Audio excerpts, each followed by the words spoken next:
Good morning and welcome to Big Agent Meeting. Today is Friday, May 1st. My name is Russell Lagan. I am the Vice President of Training for eXp. Today, guys, we have got a packed show for you. Right now, the real estate industry is flying. I don't know if you guys caught what happened on Monday. Monday opened up and it was a wild ride and a wild show with a company called Real buying Remax for $880 million. Wow, what's that? I had Turner on Monday. And then there's a bunch of stuff that goes along with that. So guys, if you see that kind of stuff and it's disturbing your peace, turn your social media off for a little while. Sometimes you just got to shut it off and look away. Right now, you got to be focused on your business and what's impacting you and what helps you move the ball forward. So there are a lot of big headlines with mergers, regulation changes, new tech, and we've got the information that you need to take your business to the next level. It's not on you to keep up. We're going to help you guys actually get ahead. So we've got today Brokerage Brief with Holly Mabery. We've got a university update with Alyssa Speck. And of course, we have lab notes with Brian Ellington and Robert Colello. So first up, we've got Holly Mabery with Brokerage Brief. She's here to break down some of the real estate noise about what's going on and help you be the best agent for your clients. Take it away, Holly. Happy Friday, everybody. Well, it has been a crazy spring and we had a lot of events this week. The Fed met, rates stayed pretty much the same. And I wanted to give you some tips and tricks as we look at how you interact with your sellers, conversations you should be having, especially as this market continues to shift.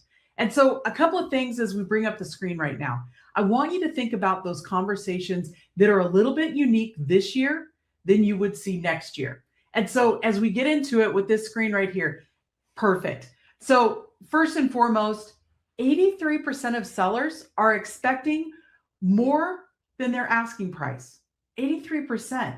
But the market reality is not that. In fact, in the last week, 34% of active listings actually had a price reduction. And those are really good stats when you start to look at what's happening nationally. I want you to dial in and look at what's happening for you locally. Now, also along the trends, we've got over 743,000 homes that are active nationally. This is what's important. When you look at going to list a property, maybe tonight or this weekend, how is your local inventory? Do you have more now than you did previous? See, new listings are coming on and we're seeing continuous growth. We're expecting that to sustain. And right now, the national days on market is right around 56. So quick gut check. Do you have more listings right now sitting at 56, 60, 70, 90 days on market? If you do, we're probably in line for a price adjustment. And so going back to those price cuts, it was like 34.7. So we'll just round up. 35% of price cuts happened in the last week across all inventory. What we're seeing is overpriced homes are absolutely staying on the market. And the market is getting more aggressive. We have seen swings, particularly in the Southeast, Southwest, across the Midwest, and some parts of the Northwest, where it has become more of a buyer's market than even a seller's market. Now, northern New England, around New York State, you're still seeing a spicy market and still getting multiple offers, which is fantastic. But I really want you to look at what is driving across the board. So those housing expectations, where we thought we would be at 4.3 million sales for the year, that may actually be below 4 million sales as we go forward. Why? Consumer sentiment. Buyers are taking their time. They are much more cautious. And we can look at the events of this year so far. We could look at the tariffs. We can look at the war in the Middle East. We can look at a lot of different things. And so buyer optimism, they're really a little bit more conservative now. They want to see what the rates are going to do. They want to really look at what values are going to do. And they're just taking their time. Now, as I said, the Fed met earlier this week. And what was interesting is they held their benchmark at 3.5% for the third straight meeting. And that's not surprising when you look at inflation was right around 3.3%. In a perfect world, we want to get that lower down closer to 2. That's a healthier market for everyone. So mortgage rates are remaining elevated. That 30-year conforming loan right around 6.29 to 6.3, somewhere in there. And this is what's interesting. Buyers seem to start moving a little bit more when the rate hits about 6.25. Now, You and I, in the last couple of weeks, we've gone back and we've talked about, boy, rates right now, this is actually under historic lows or historic highs. And as a result, like, we expect everything to stay right around 6. This is where the conversations you and I are having with our sellers are. Buyers are taking their time. Buyers are not moving fast. As a result, what the interest rate is doing is impacting decisions made. So when we think of sellers, I want you to realign their expectations. They think now is a good time to sell, and they're not wrong. We're kind of in that market from 2017. We've got 26% of the top metro areas remain sellers markets. That's not a whole lot. 39% of sellers expect to make concessions, up from 30%. So this is the thing. Sellers absolutely are selling. They absolutely are having to make some concessions. That's not uncommon. So if they're thinking 2022, bring them into 2026 and talk about what it looks like. So let's break down that conversation framework. There's 3 basic things I want you to embrace. The first, a data-driven approach. See, when people are living in emotion, you and I can overcome that by having a more specific conversation specific to the data. Show them that. Start nationally with some of the trends that I just pulled for you. These are off of Housing Wire, and I love the data that they're giving.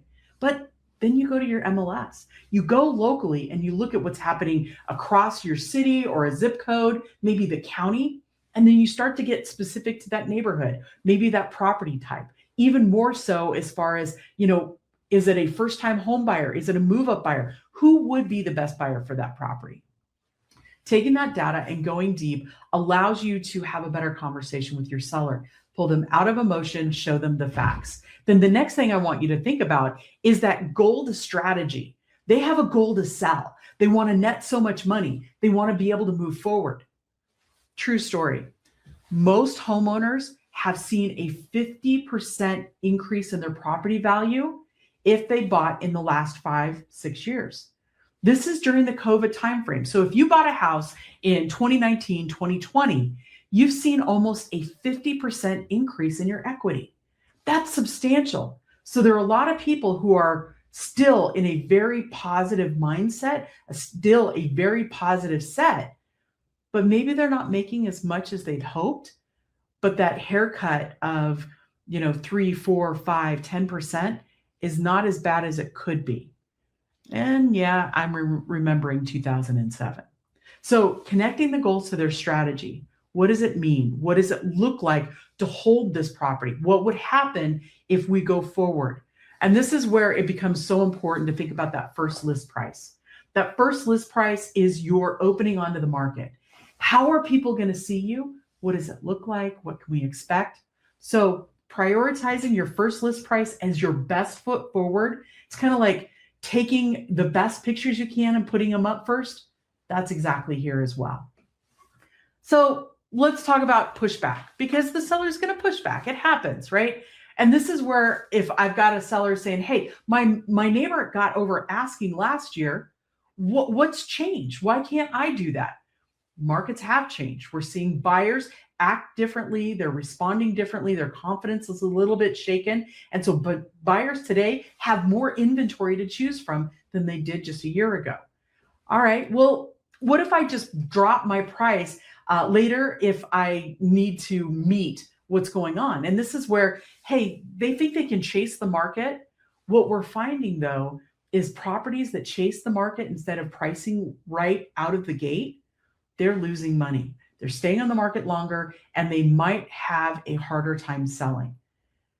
It's really important to put that in perspective. If you've got a case study, or if you've got a house that maybe came on the market in December, January, and they thought they could get just a little bit more and they tried it, and then all of a sudden it dropped, that's a problem. And then finally, hey, I've seen my Zestimate on Zillow and it says it's up here. Okay.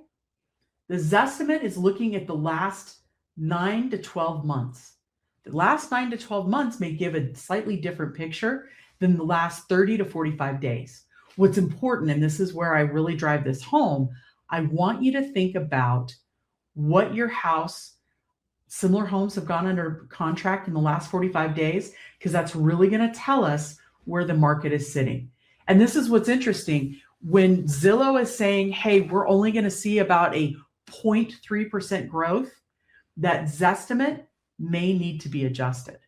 So let's talk about what comes next. As we look to the summer, it becomes really important that inventory is going to go up. So if you've got folks who are needing to sell immediately because they need to move school districts or whatever, hey, the home sales, they fell in March. We're going to see more inventory come up through June. So pricing right initially is absolutely critical. Those buyers are remaining cautious. So it's really important that we take a look at what comes next, how we go forward. Then I want you to focus on your action plan. I want you to pull local price reduction percentage. What are you seeing going forward?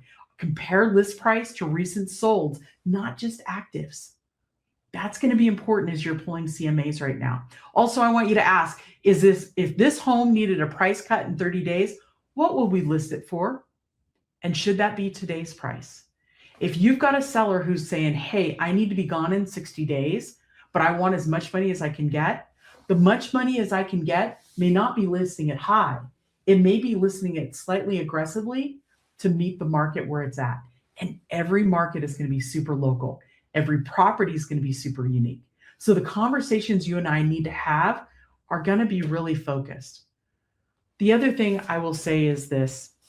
By positioning yourself as the purveyor of the data, it's really important that you and I have the conversation first. Now, y'all, this is not a one and done. I don't want you to just go in, get the listing, get the price, and then let it sit for the next 30 days. The sellers that you're talking to right now, they need more from you than before.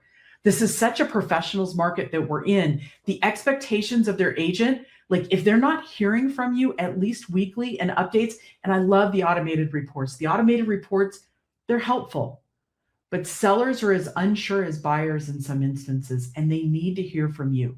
As a professional, picking up the phone, calling them, hey, how's it going? Has something changed in your world? Because they're having conversations every night.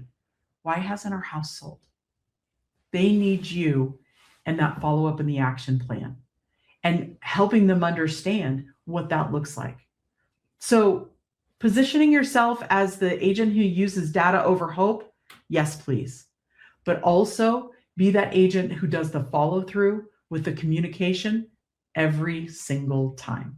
It's going to make all the difference in the world. Now, as we look at this market, I'm going to continue to bring you good stuff and information that you can use, taking it from the national level and using it locally. But start with your sellers. I've given you national data. Take and look at it locally and have a better action plan. And before I go, I have a huge favor to ask. Our board of directors has extended our annual stock meeting through May 8th because they want to make sure that we get as much voting participation as possible.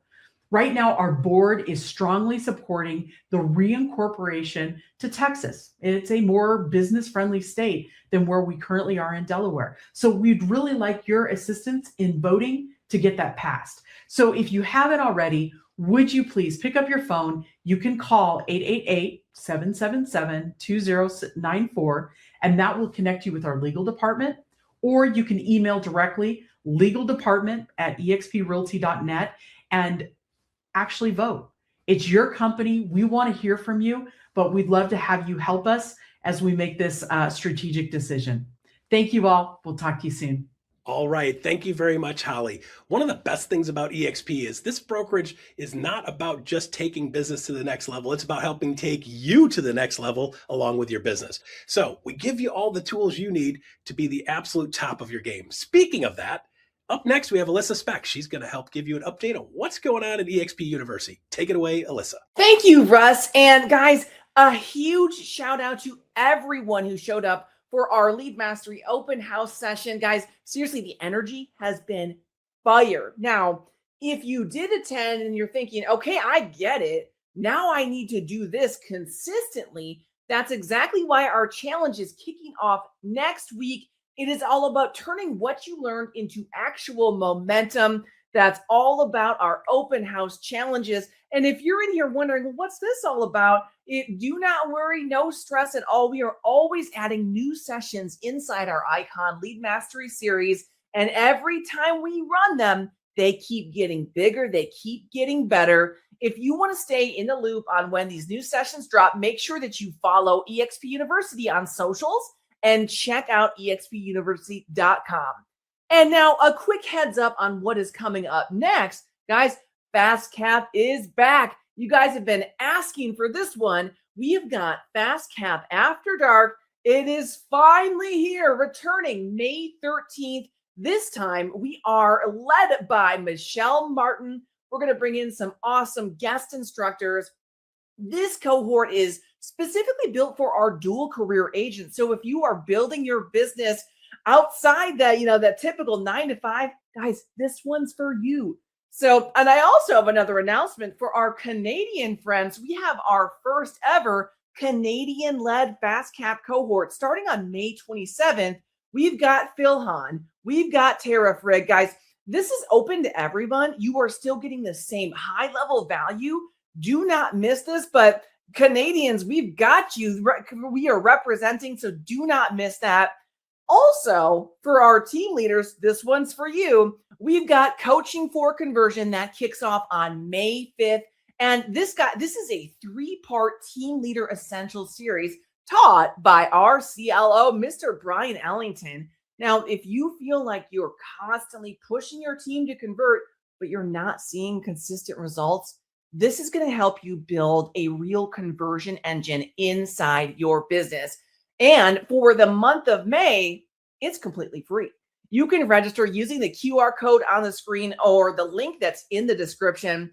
And quick reminder, if you're an eXp agent, all of these courses are included for you. We'd love to see you there. All right, back to you, Russ. All right. Thank you, Alyssa, for everything you do to keep our agents sharp and keep everybody knowing what's going on in university. Up next is a clip from one of the dozens of real estate interviews from top agents that we use to build the training with eXp University. There's so much value in the interviews. We don't want you guys to miss out on that. No matter where you are in the real estate journey, here's Brian Ellington and Robert Colello to talk you through some good stuff. Would you mind taking me through that process from that first conversation through to they just signed the listing agreement? You have to have a duplicatable and repeatable process that is held together by standards.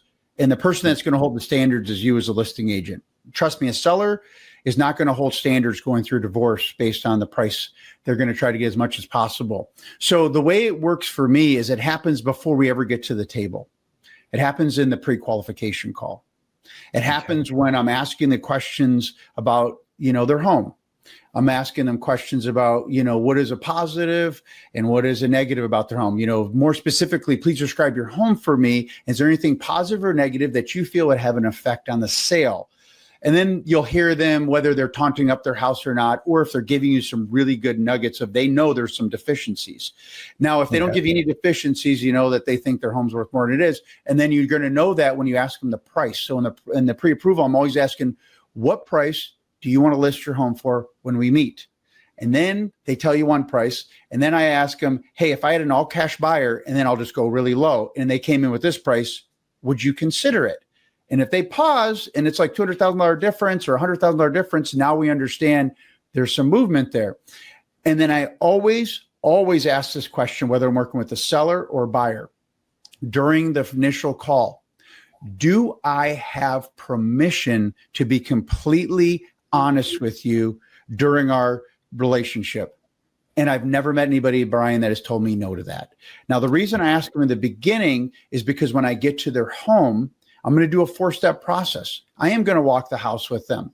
I am going to sit down and go over my marketing with them. I am going to go over comps. We are going to go over the listing paperwork, but I go over the price then. I don't send them the price ahead of time, because if they're dead set on, in my market, let's say 2 million, but this property is worth 1.8. Okay.